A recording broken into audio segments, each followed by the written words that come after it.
periodista, escritora en Barcelona, publicado libros de poesía, traducido al catalán, algunos poetas franceses e ingleses, colaboras con distintos medios de comunicación de la ciudad, docencia, algo más que... No, yo siempre digo que en realidad lo que pasa es que soy autónoma. Ajá. Entonces tengo que tener muchos trabajos, pero sí, de vez en cuando me da un poco de reparo toda esta variedad, porque parece que no te has focalizado en nada.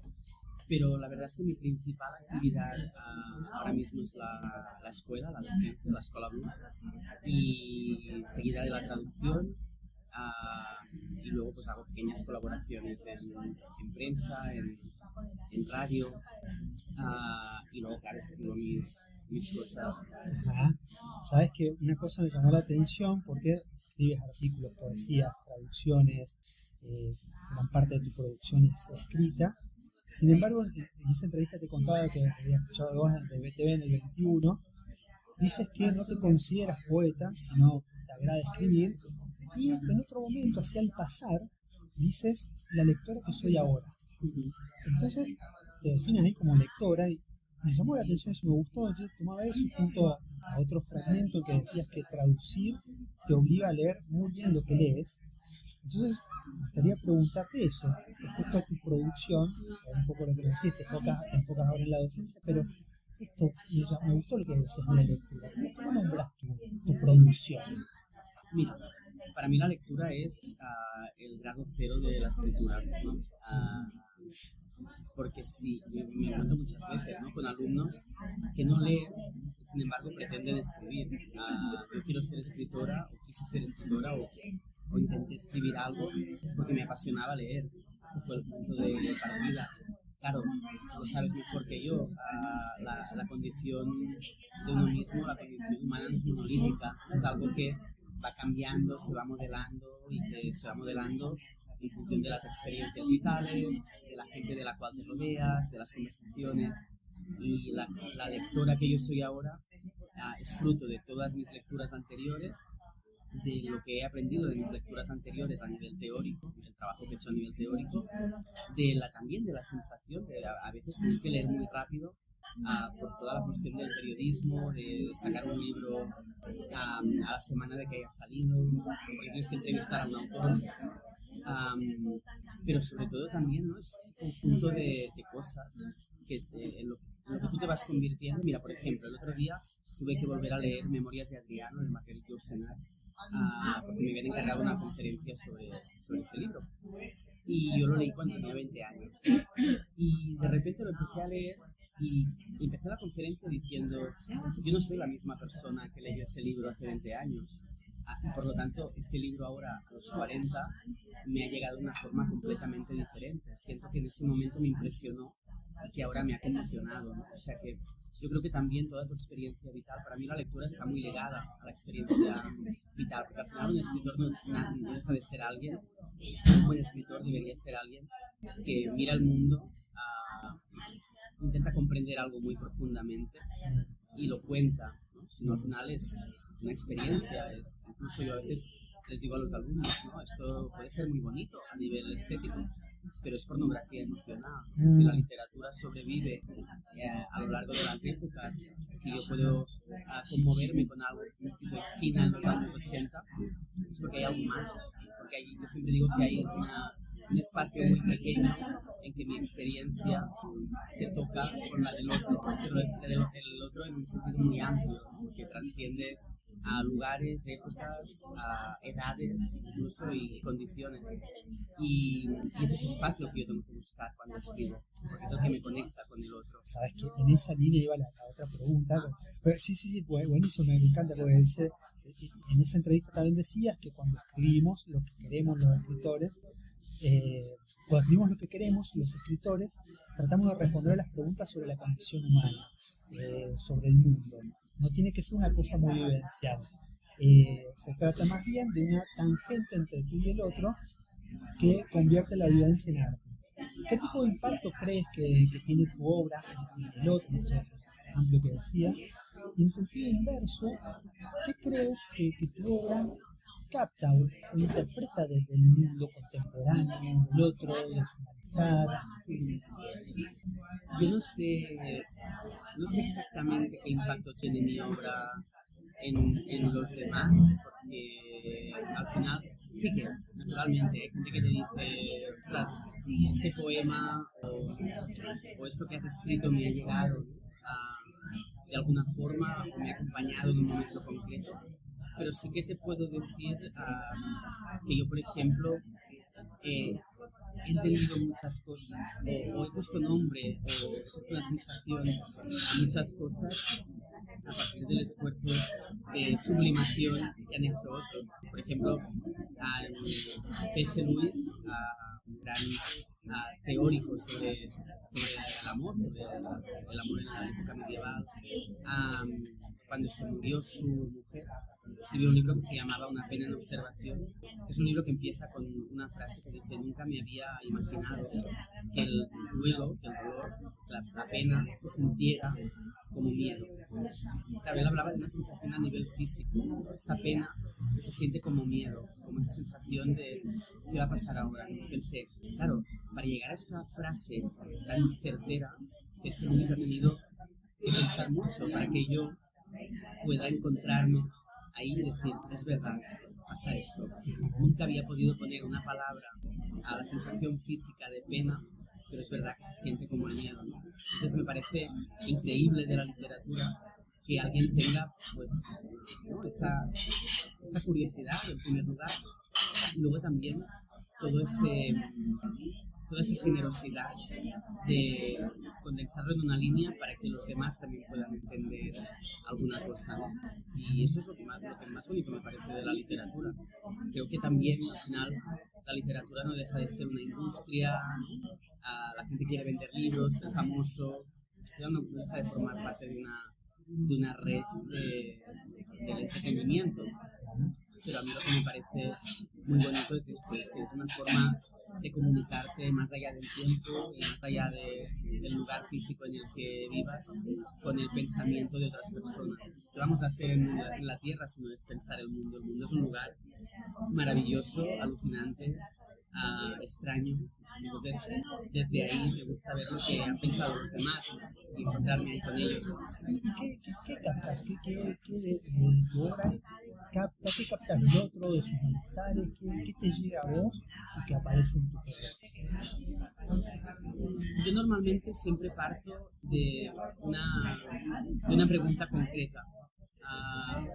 Y entonces, básicamente lo que hago es hacerme preguntas sobre esa pregunta. Ahora, por ejemplo, estoy escribiendo sobre los misterios en un sentido amplio, desde a partir de Eleusis, de los misterios de Eleusis, y ahora estoy pues, con un poemario nuevo, una novela, pero sobre todo ahora estoy con el poemario y estoy trabajando la cuestión del misterio, que me interesa muchísimo, y lo que se vive como un misterio, ¿no? Y lo que los demás viven como un misterio. Entonces, cuando estoy trabajando en un tema, lo que intento es ponerme con la mirada del misterio. ¿Qué es un misterio? ¿Cuántos misterios hay a nuestro alrededor? ¿Cuántas cosas que funcionan, no tanto como el misterio en el sentido de la incógnita, sino cómo se ritualiza, ¿no? La cuestión del misterio, cómo nosotros, nuestros hábitos, nuestras acciones, ¿no? Los gestos. Entonces ahora estoy mirando el mundo desde esa perspectiva, todo el misterio que contiene, desde la religión hasta correos, ¿no? Por decirte algo, en un sentido muy amplio. Entonces, es verdad que creo que muchas veces, se lo decía a mis alumnos justo ayer, muchas veces cuando pensamos en la literatura como algo que tiene que ser trascendente de partida, pero la literatura de entrada no es trascendente. La literatura empieza con una curiosidad pequeña, una curiosidad que se va ampliando. Y el mundo, tal vez estamos delante de una ventana, todo lo que está pasando por delante de esta ventana, lo que me pasa, es interesante de partida, ¿no? No descarto absolutamente nada. Eso del misterio, de exploración sobre el misterio, ¿hay lugar para el misterio en el mundo contemporáneo? ¿O qué lugar tiene? ¿Se soporta eso? Yo creo que sí. Lo que pasa es que vivimos en un mundo de hechos, ¿no? realidades, de engaños, incluso, ¿no? de apariencias y de teatralización, de espectacularización. Pero creo que sí que hay lugar para el misterio, desde los lugares donde se trata, ¿no? También hay un misterio en el sentido del ritual que está muy capitalizado por discursos comerciales, ¿no? Cómo se vive, ¿no? Esos procesos al final. Cuando alguien acude al psicoanalista, por ejemplo, en el fondo se trabaja desde un misterio, ¿no? Desde algo que está oculto, tiene que salir a la luz, tiene que revelarse, ¿no? Y hay mucha gente que acude al psicoanalista, ¿no? para ver qué hay, ¿no? Que está oculto y que se tiene que revelar. Ahora estoy en este punto en que, ¿no? Estoy trabajando también pues cómo se revela el misterio, ¿no? De qué forma se revela el misterio. Y sí, claro que hay. O sea, porque te pregunto, está buenísimo, porque justamente una de las cuestiones de las jornadas actuales está ligada a los inicios, porque hay veces que alguien se presenta diciendo, tengo ansiedad, tengo esta angustia, quitámelo. Pero no quiere saber nada del misterio de eso. O sea, que a veces hay que hacer todo un trabajo previo, nosotros le llamamos entrevistas preliminares, análisis, para que recién se abra un espacio a una pregunta que hay detrás de esto. Pues me encantó cuando dijiste, bueno, el misterio, bueno. Sí, no, y además, por ejemplo, en el Eusis, en la romería, ¿no? en honor a Hera y luego a Dioniso, ¿no?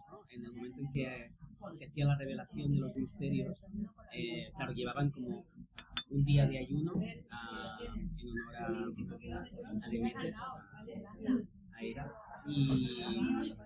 y luego, cuando se acababa, cuando rompían el ayuno, se emborrachaban muchísimo, tomaban drogas, entonces ahí se revelaban los misterios.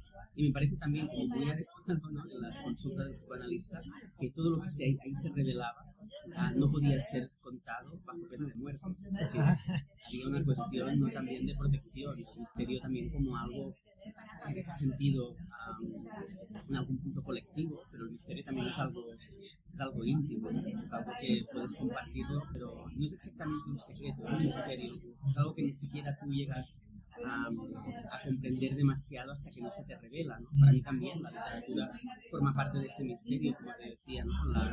Te decía la frase de C.S. Lewis, pero para mí lo que le ocurre a C.S. Lewis, lo que me puede ocurrir a mí cuando hago una metáfora o una imagen, es que se me revela algo, ¿no? Y lo comparto con los demás, porque me parece que es una revelación que puede ser de utilidad, pero sí es Luis cuando dice que el dolor, la pena, se siente como el miedo. Para mí ahí hay un misterio que se abre, ¿no? Vale, es verdad. Es una sensación.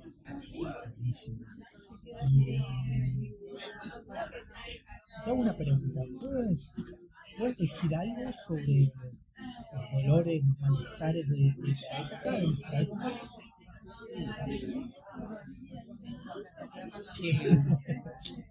Creo que no les prestamos la atención que merecen, porque tenemos de nuevo, ¿no? Lo que te decía de la espectacularización. Esta semana estaban quemando gente viva en tiendas en la franja de Gaza. Hace un año que hay 1,5 millones de personas atrapadas en un lugar muy pequeño. Tiran 850 bombas al día. Cada año matan a 7.000 personas en Nigeria. Hay una guerra en Ucrania. Esto a gran escala, ¿no? Pero luego, sin embargo, vamos por la calle, vemos gente que sufre, vemos gente que no puede pagar el alquiler, vemos gente que no puede mantener a sus familias. Y me da la sensación de que hay algo en cómo esto se comunica o esto transciende en la prensa, en los medios, que hace que lo normalicemos. Creo que es por una cuestión de protección hemos aprendido a normalizar el dolor y hemos aprendido también a cambiar de foco muy rápidamente, ¿no? En estos dolores. No somos capaces de mantener un foco constante sobre los diversos dolores del mundo. Y además nos cuesta mucho acompañarlos, ¿no? Porque se nos hace tan... Tim Morton es un filósofo británico que habla del hiperobjeto, que a mí me interesa muchísimo, y él habla del hiperobjeto como algo tan grande, el cambio climático, el agujero de la capa de ozono, las guerras, etc., algo tan grande que no lo podemos concebir, que no podemos pensarlo ni siquiera, ¿no? Y por lo tanto no le damos la importancia que merecería. Y en conversación con otro filósofo francés, Dominique, no me acuerdo, Dominique Gauss, decía, bueno, el hiperobjeto nos tendría que volver hiposujetos, ¿no? Sentirnos muy pequeños ante algo tan grande que no podemos ni decirlo, ¿no? ni contemplarlo. Pero en cambio nos volvemos sujetos. Me parece una cosa muy curiosa. El mundo se acaba, pero no va a acabar contigo. Claro que va a acabar contigo, ¿no? Sí, va a acabar con tu vecino. Y entonces, como lo pensamos todo a gran escala, no sabemos, hemos normalizado de alguna forma el dolor del mundo. Yo soy partidaria, por ejemplo, de estar atenta a los dolores más pequeños que me rodean, ¿no? Ser consciente, por ejemplo, de mis vecinos que están pidiendo en la calle o que necesitan alguna cosa, pues estar atenta a eso, no normalizar que a mi alrededor y en mi alrededor inmediato hay gente que sufre, ¿no? Incluso con los amigos, ¿no?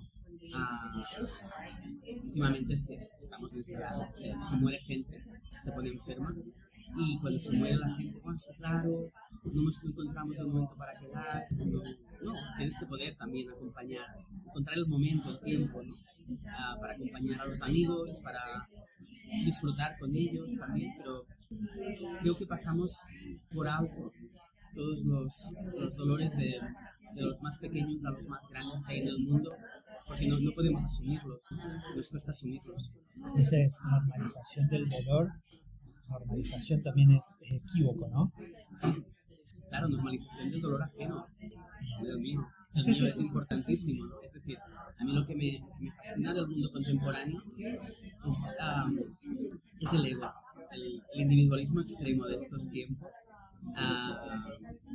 Es lo que creo que es lo que más me duele del mundo, porque creo que es lo que de alguna forma también provoca algunos de los grandes males de nuestro tiempo, ¿no? Es decir, normalizo el dolor ajeno, pero nunca antes mi propio dolor había sido tan importante, y lo expongo y no sé, es una cosa que me parece curiosa, ¿no? Cómo normalizamos el dolor ajeno y cómo de alguna forma magnificamos el nuestro propio, ¿no? O sea, yo no sé si lo hago bien o no, pero siempre intento pues eso, relativizar, acoger las contradicciones. No siempre es fácil, pero pienso, bueno, ¿de qué te puedes quejar? En realidad, una vez recuerdo, ¿no? Mi psicoanalista la fui a ver y le dije, ¿qué te pasa?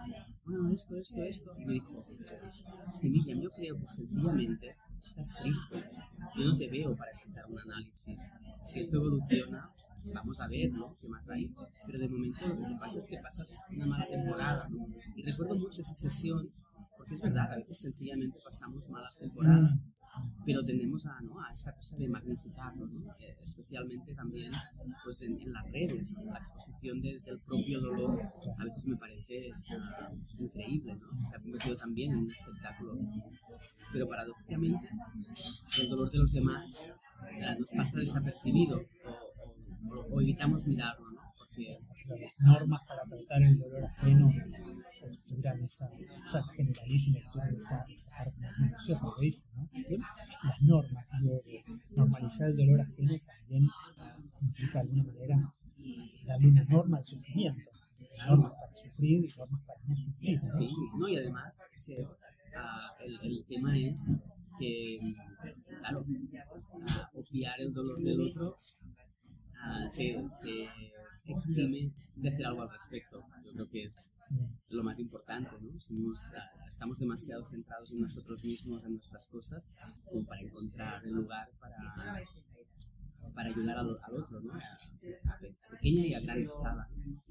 Pero claro, si no, algo que no se nombra no existe. Y si no se nombra el dolor no existe. Vivimos en esta falacia continua, ¿no? de obviar el dolor ajeno. Miriam, dices esto de, nombras al pasar esto de tu análisis. Quería preguntarte si tu experiencia como analizante ha tenido algún efecto, una relación en tu producción, en tu obra. Sí, claro. Absolutamente, sí. A mí no puedo decir propiamente que he hecho el análisis, pero sí que he acudido a un analista desde los 22 años en intervalos, y yo creo que si no fuera por ella, mi forma de ver el mundo sería muy distinta.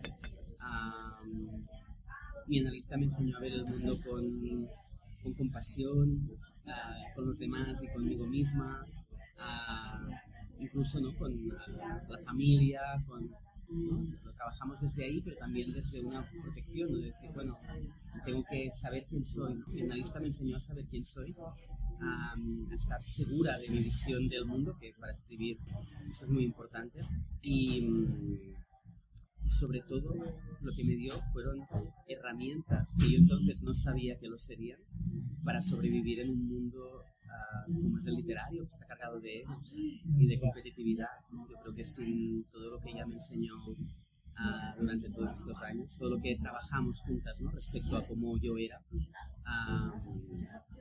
sería mucho más difícil, ¿no? Sobrevivir en un mundo tan feroz. Y a la vez también marcas eso que decías al principio respecto a la producción de un escritor, que no es una pornografía afectiva, sino más bien captar algo, una dirección tangencial en relación a lo que Claro. Sí, además yo creo que siempre, todos desde pequeños, ¿no? De hecho, yo con mis alumnos trabajo a volver a ese estadio. Yo le llamo preconnotado, porque si le digo infantil, genero desconfianza, y si le digo presimbólico, no lo entienden.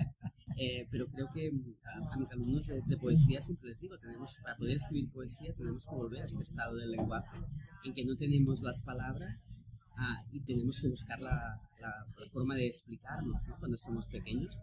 Y lo hacemos a través de la metáfora. Nuestra visión del mundo es muy pura, no está todavía condicionada por la convención, ¿no? Que claro, necesitamos una convención para comunicarnos, pero claro, por ejemplo, a la hora de poner nombre a las cosas en un análisis, utilizas mucho la metáfora, ¿no? La sensación, cómo te llegan las cosas. Yo ya escribía antes de esto, pero sí que es verdad que la conciencia de eso a lo mejor pues se me amplió un poquito, ¿no? Pero sí, lo de la metáfora para mí es crucial, en el sentido de comprender al otro, de comprenderlo y de comunicarte con él, porque al final todos podemos tener experiencias diferentes del mundo, podemos vivir en distintos lugares, pero todos hemos pasado por ese lugar en que no había una convención estricta del lenguaje, y ahí nos entendemos. Yo de vez en cuando hago sesiones con niños muy pequeños. La última que hice, creo que los más pequeños tenían 3 y los mayores tenían 7. Y les hago una sesión, les cuento lo que es la poesía y que trabajamos con metáforas, pero entonces hago experimentos con ellos. Les propongo un par de cosas, muchas más, pero un par de cosas que creo que son interesantes. Una es en el sentido de eso, ¿no? De generar imágenes, de pensar una imagen del miedo, pensar una imagen de la alegría, pensar una imagen del amor, pensar una imagen de lo que sea. Y las imágenes, bueno, claro, para ellos es muy fácil, lo tienen muy, muy activo esto. Pero luego pasa una cosa que es muy sorprendente, porque otra cosa que yo trabajo con los alumnos en poesía y también conmigo mismo, aunque ya de una forma muy inconsciente, es la importancia, ¿no? La textura de las palabras, cómo funcionan las palabras, no como significado, sino como materia, la materia. Y entonces con los niños es muy divertido porque les pregunto en catalán, ¿no? ¿La palabra finestra es dura o es lisa? ¿Es rugosa o es lisa, no? Y todos al unísono me dicen, es rugosa. Y tienen el objeto ahí liso. Y las profesoras se me quedan mirando y digo, claro, es que el objeto es liso, la palabra es rugosa, ¿no? Entonces te das cuenta de que el lenguaje, las palabras, funcionan mucho más allá de su significado, ¿no? Tienen un efecto sensual, como decía Roland Barthes. Al final las palabras son materia también, ¿no? Son materia sensual, son materia sensorial. Y yo creo que la poesía sí tiene que trabajar desde ahí, ¿no? Vemos últimamente también mucha poesía de Instagramers, de influencers, que es una poesía muy vacía. Son pies de foto de Instagram, ¿no? Que se exponen, que se pronuncian ante los demás. Y los demás se encuentran ahí, pero a mí me interesa también saber de qué forma se encuentran ahí. Porque se encuentran también desde una mimetización con el personaje que admiran, no tanto con la mimetización de eso que les ha llegado. Me parece que hay un montón de cosas ahora que están pasando a nivel de redes sociales, que se están infiltrando en la literatura, que aún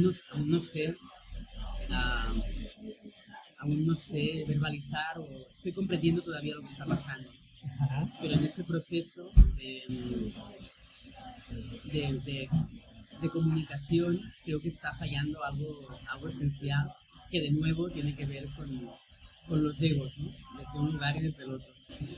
Buenísimo. Mira, te hago la última. Vale.